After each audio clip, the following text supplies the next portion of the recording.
Hola a todos, mi nombre es Jamie Zahar, estudio en la Universidad de San Carlos en la Facultad de Humanidades. Este es el curso de Teoría de la Poesía y el Ensayo.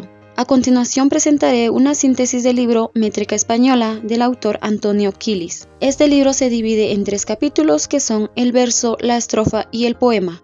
Vamos a empezar con el capítulo 1, el verso. Aquí encontramos varios puntos. El primero, el acento. Este se refiere a las sílabas acentuadas y a su posición. Del acento depende la belleza del verso y estrofa. Encontramos también palabras acentuadas y palabras inacentuadas en español, palabras con 2 sílabas acentuadas, clasificación de palabras por la posición del acento, clasificación de los versos en cuanto a la posición de la última sílaba acentuada, fenómenos métricos relacionados con la posición del último acento versal y la clasificación de los versos en cuanto al ritmo de intensidad. En el punto 2 encontramos la rima. Lo importante en la rima es la percepción de una igualdad de timbre.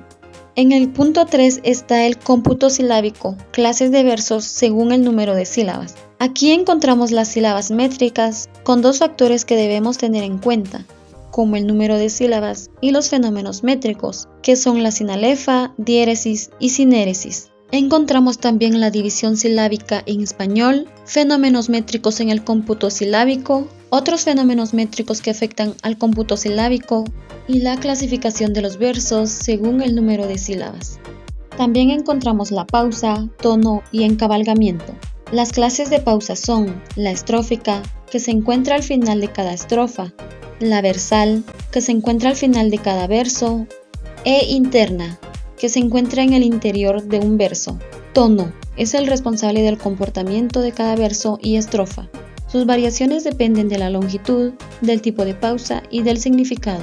Encabalgamiento es un desajuste que se produce entre el metro y la sintaxis y produce un efecto anormal en la estructura estrófica. Continuamos con el capítulo 2, la estrofa. En las propiedades de la estrofa reúne una serie de condiciones y debe poseer un axis rítmico, el acento de cada verso, la cantidad de cada verso, la inflexión del tono de cada verso y la rima o reiteración del timbre. También está la división de las estrofas en cuanto al tipo de verso. Este se divide en cuanto al tipo cuantitativo de los versos. Están las estrofas isométricas y las estrofas heterométricas. También encontramos representación de la estructura de las estrofas, formas estróficas. Esto se refiere en cuanto al número de versos que conforman las estrofas. En el tercero y último capítulo encontramos el poema. Los poemas se dividen del siguiente modo. En cuanto a su forma, están los poemas estróficos y poemas no estróficos.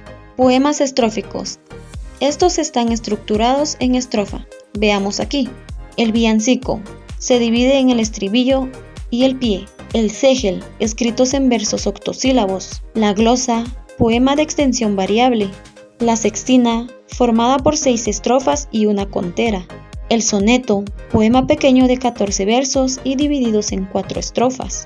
La canción, tenía un esquema rígido debido a que se cantaba con melodía musical. El madrigal, poema estrófico, no tiene forma fija en cuanto al número de sus estrofas y versos. Poemas no estróficos, estos no están estructurados en estrofas.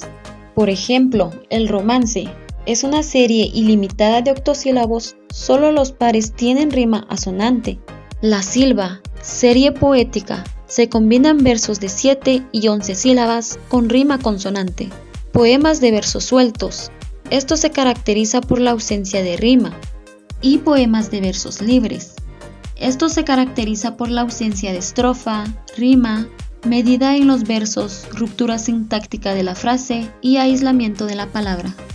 Así concluyo este podcast con los 3 capítulos fundamentales de la métrica española, tan importantes en la literatura, que con esta síntesis podemos comprender mejor todo lo que abarca el libro de Antonio Quilis. Gracias por su atención.